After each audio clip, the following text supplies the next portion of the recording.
Hello everyone, তোমরা সবাই কেমন আছো? আজকে তোমাদের কাছে নিয়ে এসেছি আমাদের কন্যাগড়ের সব থেকে বিখ্যাত, সব থেকে বড় পুজো, মা শকুন্তলা কালীবাড়ি পুজো।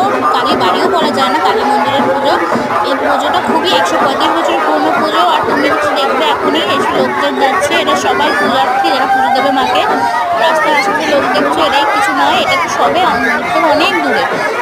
মন্দিরের কাছে তুমি দাঁড়াবার জায়গা পাবে না, এতটাই ভিড় হয় পরিমাণে। এই পুজো এতটাই মা জাগ্রত যে এই পুজোতে কন্যাগড় সহ কন্যাগড়ের বাইরে থেকে মানুষজন এসে এই পুজোতে যোগদান করেন। দেখুন মা আসছে, মা আমাদের মা খুবই জাগ্রত মা। এই মায়ের কাছে তুমি যা চাইবে মনের থেকে তুমি তাই পাবে।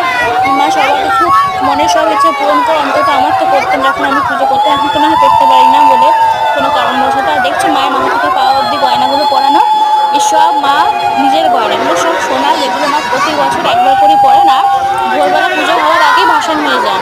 মা শুধু একদিনের জন্য আসেন,